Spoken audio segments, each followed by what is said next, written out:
你能想象人民把选票投给有纳粹疑虑的政党吗？这个政治现象为什么会出现在二战受到纳粹德国摧残最严重的欧洲？这些被称为极右翼的政党快速崛起，代表自由开放的欧洲要一步步走向保守排外了吗？国际为什么？我们会解惑一个难解的国际现象究竟从何而来。今天想跟你聊聊那些被称为魔鬼的政治力量，带你深入了解席卷欧洲政坛的右翼浪潮。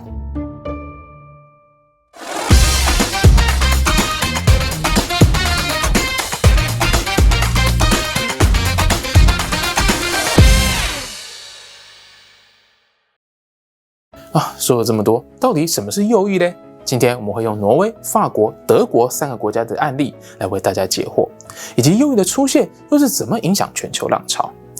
好了，第一段先让我们来聊聊，在自由、平等、博爱的欧洲，为何会出现排斥难民的右翼民粹主义。看到这里也提醒大家，如果你喜欢我们的频道，不要忘记按下订阅哦。今年6月举行的欧洲议会选举，对台湾人来说可能有点无感，但这场选举却在欧洲政坛掀起巨浪，因为对欧盟抱持批判立场的极右派在各国攻城略地，席次大有斩获。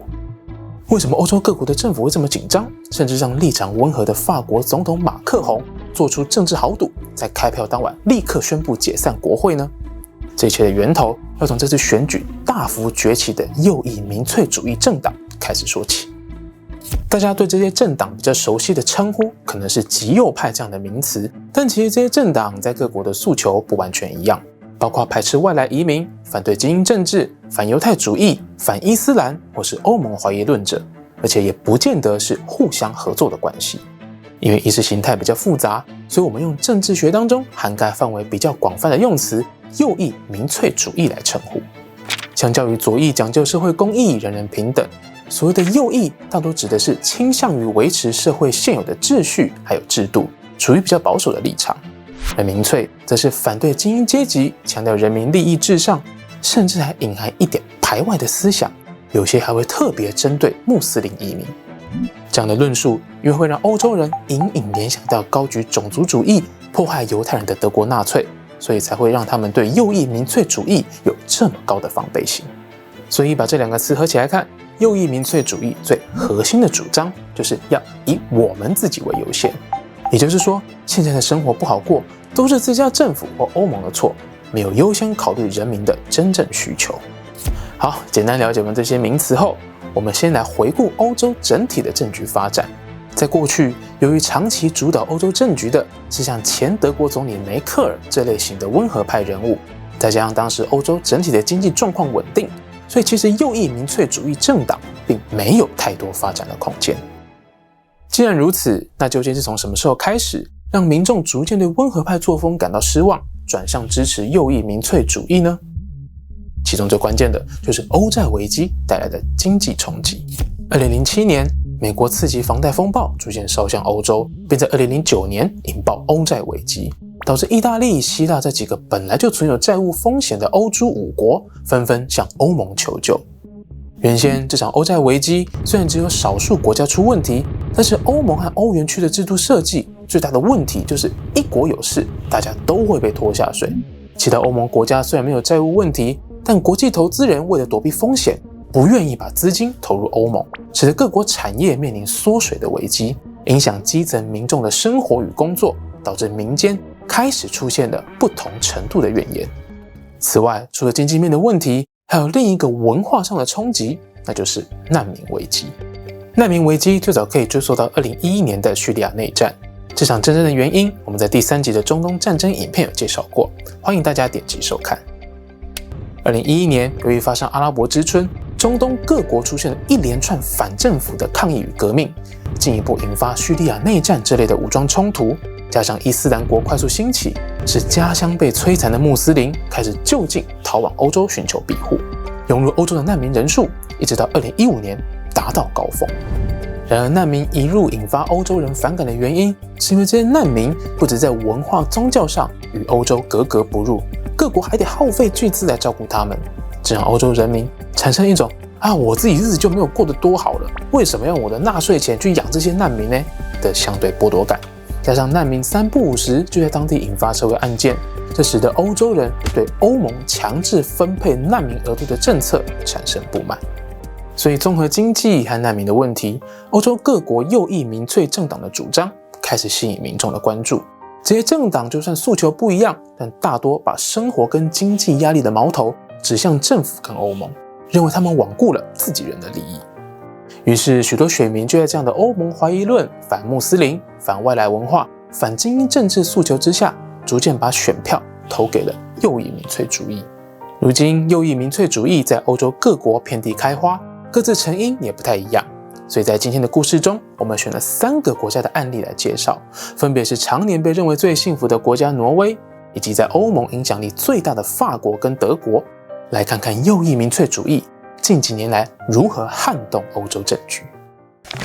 接下来我们来揭晓的是促使欧洲政坛右转的关键时间点。2011年，幸福之国挪威为何出现带走77条人命的大屠杀？说到挪威，大家应该会想到和平、幸福、福利完善的美好生活。然而在这样的国度里，却发生过一起惊天骇人的屠杀事件。虽然距离现在有一段时间，但是事件背后的原因跟今天我们要谈的右翼民粹主义有很大的关系。接下来就让我们回到2011年7月22日，震惊全世界的那一天。那天下午，挪威首都奥斯陆的首相办公大楼外发生一起汽车炸弹攻击，爆炸威力强大，造成数百人受伤，8人死亡。由于这种事件在挪威极为罕见，所以警方在第一时间没有锁定嫌疑人。这时，在奥斯陆不远处的地里湖湖畔出现一名男子，他接下来要做的事情成为许多挪威人永远的噩梦。每年夏季，地里湖中的乌托岛上，挪威执政党工党所属的青年团会在岛上举办夏令营。这天正好是夏令营期间，岛上约有600名青少年聚集。在首都爆炸案的1个多小时后，一名身穿警察制服的男子自称在调查奥斯陆爆炸案，前往乌托岛进行安全检查。然而这位名叫布列维克的人成功登岛后，竟然拿出步枪疯狂向人群扫射，冷血追杀四处逃窜的青少年。I could see him coming and I could see him shooting. He started aiming into the water and shooting at the people that tried to swim away, and at the same time shouting that he was going to kill us all.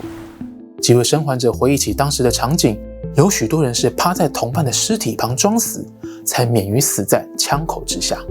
这场发生在乌托岛的枪击事件，总共带走69条人命，绝大多数是参加工党夏令营的青少年，死者平均年龄只有20岁。本来挪威人认为这起事件幕后的主使者可能是来自中东的穆斯林，但当警方公布布列维克的资料后，大家都惊讶不已，因为他是一位金发碧眼、皮肤白皙、土生土长的挪威人。后来布列维克遭到警方逮捕后，让所有人都感到意外的是，不只有乌托岛上的枪击案，连奥斯陆的爆炸案也是他一手策划的。也就是说，他在这一天夺走了77条人命。深入调查发现，布列维克之所以展开恐怖攻击，源自于他对政府开放难民政策的不满。布列维克在网络上公开发表过许多批评难民政策的文章，呼吁欧洲基督徒发起现代版的十字军东征，抵抗伊斯兰信仰入侵欧洲，强调必须用激进暴力的手段来阻挡多元文化的涌入。由于布列维克认为这些都是对外来移民持开放立场的工党政府所造成的，所以他才会决定用炸弹袭击首相大楼，以及屠杀工党的青年夏令营。布列维克的出现其实也反映出整个北欧在难民问题上面临的共同难题。事件发生了2011年，正是叙利亚内战开打的时间点，有大量中东难民逃往欧洲，其中不少人前往对难民比较友善的北欧，但理想跟现实还是存在差异。家乡里出现这么多异乡人，还是对主张友爱的北欧社会造成价值观的冲击。而布列维克的所作所为，就是把北欧社会感受到的那股难以形容的不对劲，具象化呈现的极端后果。Schools where upwards of 90% of the children have an immigrant background, and many people, and not just ethnic Norwegians, immigrants as well, feel that it's too much. 不只是挪威，隔壁的瑞典跟芬兰也几乎是在同一个时间点出现右翼民粹政党崛起的浪潮，甚至参与执政。长期由温和左派主政的北欧，几乎全面性面临政治风气向右倾斜的现象。总体来说，一向标榜理性、和平、博爱的北欧国家，在欧债危机、难民危机的浪潮下，也出现政治向右转的现象。虽然造成政治向右转的原因很多，但不可讳言，难民的出现为这些右翼民粹政党提供了很重要的政治养分。右翼民粹究竟怎么一步步被人们接纳并成为主流呢？这段我们用法国的例子来看，曾有纳粹色彩的右翼民粹如何成功在法国转型崛起。在了解完北欧的状况后，让我们走进在欧盟影响力数一数二的法国，这个主张自由、平等、博爱，甚至在二战期间被希特勒打到亡国的国家，出现了曾被视为有纳粹色彩的政党，如今已经成为总统大选的固定班底，更是谈到右翼民粹主义你一定要认识的经典案例。接下来就让我们好好来聊一聊法国国民联盟的崛起之路。1972年，充满争议的法国政治人物勒庞成立了有种族主义色彩的政党民族阵线，也就是国民联盟的前身。但因为勒庞曾经发表淡化犹太大屠杀的言论，因此被法国媒体称为共和国魔鬼。虽然勒庞在2002年曾因为左派政党分裂不小心进入总统大选的决选，但他的激进言论并没有成为法国政坛的主流。一直到他的女儿马琳·勒庞2011年接下党主席职务后，让法国右翼民粹主义攀上了新的高峰。由于父亲留下的政党形象有种族色彩，同样标榜法国优先的马琳·勒庞为了扩大选票基础，便不断修正党的路线，不止在政策论述上逐渐去妖魔化，为了彻底摆脱父亲勒庞的负面影响，甚至还直接开除他的党籍，并在2018年把党名从民族阵线改为比较温和的国民联盟。Si la question du pouvoir d'achat vous étreint aujourd'hui, c'est parce que les politiques passées vous ont appauvri, ont effondré les comptes publics et ont même endetté nos enfants pour longtemps. Si Emmanuel Macron avait enrichi le pays, pardon. 对内主张上，马琳·勒庞主打经济跟民生议题，替中产阶级的生活打抱不平，把自己定位成反马克宏精英政治的领头羊，并且把诉求的对象扩大到右翼政党根本不会碰触的劳工阶级，告诉这些劳工，我有看到被这个社会遗弃的你们，要把国家的财富还给法国人。对外关系上，马琳·勒庞也淡化了他自己过去反欧盟的说法，把原本主张的法国脱欧修正成留在欧盟进行体制内改革，强调如果欧盟忽略法国的权益，就要把每年交给欧盟的经费转发给法国的农民和劳工。马琳·勒庞的这些努力也逐渐回馈在选举成绩上。从2012年开始，国民联盟在国会选举的表现越来越好，今年7月甚至拿下史上最佳的成绩，让马克宏政党没有过半。至于总统大选，马琳·勒庞本人更是2度杀进决选，跟马克宏一较高下。虽然没有当选，但已经是法国右翼民粹主义政党空前的战果。近10年来，马琳·勒庞之所以能带领国民联盟转型成功，有一个重要因素是自从欧债跟难民危机以后，法国人普遍对政局失望。马琳·勒庞主张，大家热爱的法国正处在崩溃边缘，今年腐败的精英阶层不断背叛法国，想用移民来取代本国人。而这种论述听在法国人耳里有很高的共鸣感，因为欧债让生活成本变高，再加上接收难民的压力，导致就业困难与治安事件频传，法国的日子真的不好过。Ordinary people are losing faith in their political leaders and see them as being in a cozy bed with business and cheating the ordinary person. So increasingly, ordinary citizens are looking for solutions outside the mainstream of politics. 虽然修正了论述方式，但其实国民联盟的核心思想依然是法国优先，不仅要维护本土法国人的权益，还要带领法国人民对抗欧盟以及马克宏的精英政治。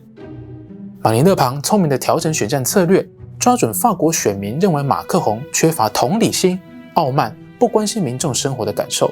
接着把过去那些会吓跑中间选民的论述给收起来，淡化由他父亲留下的偏激色彩，最后成功带领国民联盟转型，如今成为法国政坛的主流势力。说到这里，相信大家大概可以理解，在欧债与难民危机的冲击下，让人民生活已经过得不太好，进而使民意走向保守。但是这个时候，要是再加上新冠疫情的催化，又会对人民造成什么影响呢？这一段要带你认识的是德国兴起的右翼政党，排外、疑欧、反穆斯林，德国另类选择党会是另一个纳粹吗？接下来，我们把目光转向在欧盟人口跟经济规模都是第一名的德国，这里也有右翼民粹主义崛起的经典案例。但有过纳粹的沉重历史包袱，照理来说，德国对民粹不是应该更敏感吗？为什么也会发展出反对移民、带有种族主义色彩的右翼民粹主义呢？二战时期，德国领导人希特勒为了巩固权力而屠杀犹太人，也因为这场种族灭绝的行动，让德国有过一段不光彩的纳粹历史。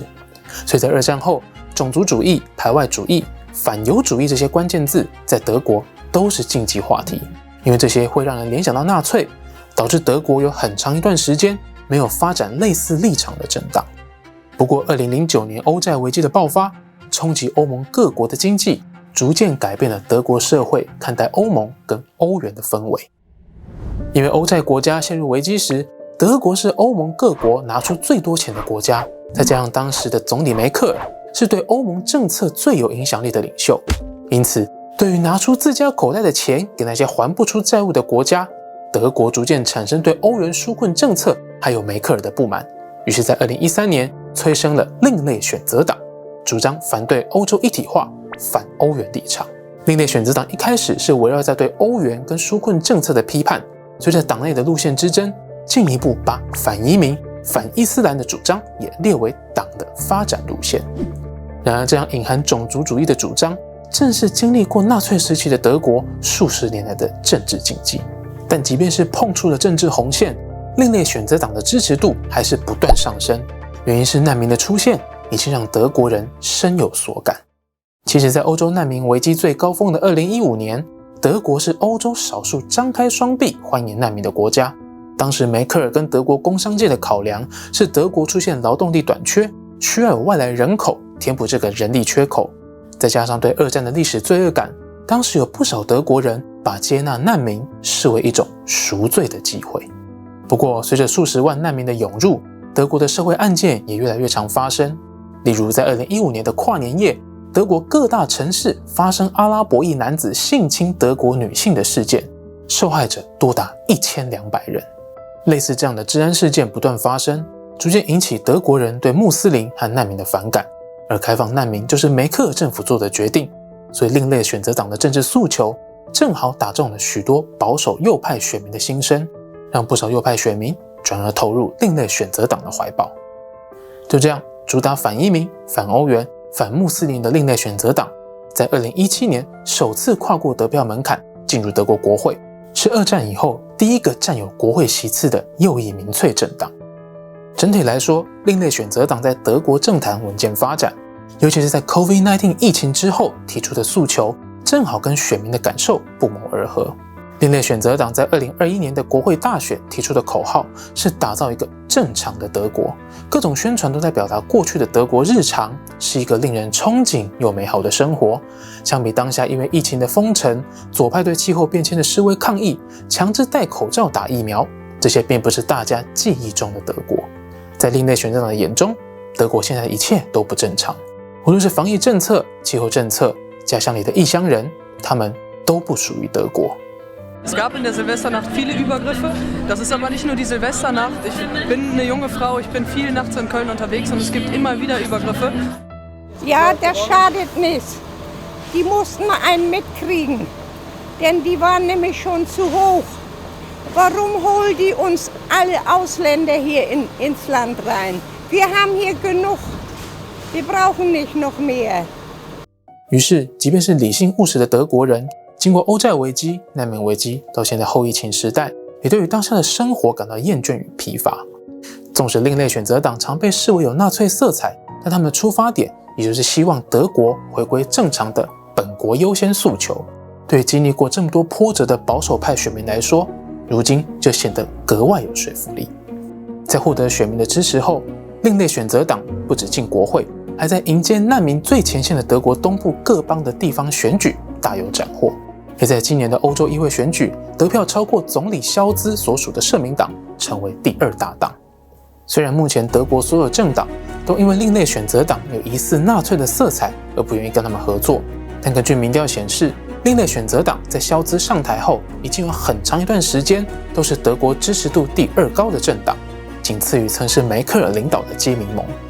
照目前的形势来看，如果德国人民对现有体制的不满持续累积，另类选择党的支持度还有往上发展的空间。最后，让我们来回应大家最关心的，那就是明明地理位置隔这么远，为什么部分国家对于右翼民粹的崛起会感到如此恐惧呢？民粹主义席卷欧洲，将迎来极右翼的全球狂欢吗？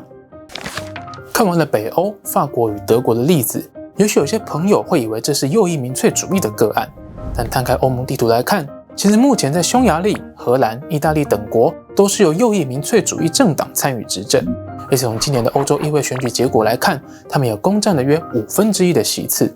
这股力量在欧洲全面崛起，已经是一个无法否认的事实。但是右翼民粹主义的出现，到底会对欧洲政治甚至对全球局势产生什么影响呢？我们先就欧盟来看，同样被视为右翼民粹主义的意大利总理梅洛尼，他领导的党团在欧洲议会选举表现亮眼，就表达想要争取更多话语权的企图。也因为欧盟的决策是采用一致统一的共识决，代表未来欧盟很有可能会因为右翼民粹政党的意见，制定出更严格的移民政策。除了移民政策，这些政党也曾经提出退出欧盟的诉求，虽然短期间之内不太可能会立刻实现，欧盟也不会马上面临瓦解的风险，但随着支持右翼民粹主义的选民越来越多，这对欧盟的团结绝对是一大挑战。此外，关于有些人会对右翼团体如此恐惧的原因，我还必须提到右翼民粹主义的一大特性，就是他们很习惯在宣传上把彼此归类成同路人，因此即便立场不完全相同，右翼人士还是很容易互相拉抬声势。英国约克大学政治系主任分析指出，这些右翼人士在政策细节是不是一致并不重要，重要的是表现出共同感，也就是一切以我们人民为优先。当他们之中有人在选举胜出，就会鼓舞其他国家的右翼民粹主义者，等于是用彼此的胜利来互相证明，你看，我们是对的。根据 CNN 的一篇报道指出，善于使用网络宣传的右翼民粹政党正逐渐获得欧洲30岁以下选民的支持。年轻世代没有2战或纳粹的历史包袱，他们最在意的是当下的现实生活，谁有看到他们的困境，谁能够提供解决方案。也因此使右翼民粹政党的主张逐渐吸引年轻世代。有不少分析对这个现象感到忧虑，担心欧洲会诞生出另一个纳粹德国。最后想跟大家进一步聊聊，从我们挑选的右翼民粹主力案例中，不管是反移民、反欧盟或是反伊斯兰的主张，这些支持右翼民粹政党的选民很常被贴上偏激的刻板印象标签，但他们真的只是激进，想宣泄情绪才选择支持右翼民粹的吗？国际著名的民粹主义研究学者穆勒在他的著作《解读民粹主义》当中分析，这些支持民粹主义的选民并不完全是社经地位比较低，或是刻板印象中对时局感到愤怒而已。他们所感受到的是自己热爱的国家陷入危机，被精英外来者掠夺，于是经过深思熟虑之后，他们相当自豪做出支持民粹政党的决定，因为他们认为这是对国家最好的选择。而在穆勒的研究中，也有点出为什么欧洲特别容易催生民粹主义，因为2战跟纳粹的历史教训实在太过强烈了，而希特勒就是透过人民选举上台的，导致欧洲精英对人民的选择充满不信任。于是在战后重建国际秩序，包括成立欧盟的时候，就在制度上增加各种制衡手段，避免民意失控，又选出了极端人物。不过当精英越是想透过制度来避免重蹈覆辙，就越会让人民跟政府产生距离感，最终反过来催生出主张自己才是真正代表人民的右翼民粹主义。所以在看完欧洲这么多右翼民粹主义的案例还有原因以后，你有什么不一样的想法吗？从欧债、难民到后疫情时代，欧盟盟歌所传唱四海之内皆兄弟的欧洲，是不是已经迎来重要的历史分水岭了呢？国际为什么？我们下次见。其实我们在进行这集选题的时候，刚好是欧洲议会选举结果出炉，那新闻呢其实都铺天盖地在说极右派崛起嘛，但其实我们就注意到啦，这个在新闻上很常出现的名词，对大家好像很陌生又遥远。那再加上川普呢重出江湖，所以今年是理解右翼民粹浪潮的一个绝佳时机点，就决定用一些经典的案例来帮助大家了解这个很重要的国际现象。欢迎大家继续用 hashtag 琪琪跟你说来留言分享你的看法与想看的主题。喜欢的话别忘了按下你的赞与订阅。最后要大大感谢每一位付费支持我们的频道会员，特别是每一位干爹干妈等级的会员，有你们的支持可以让我们走得更远。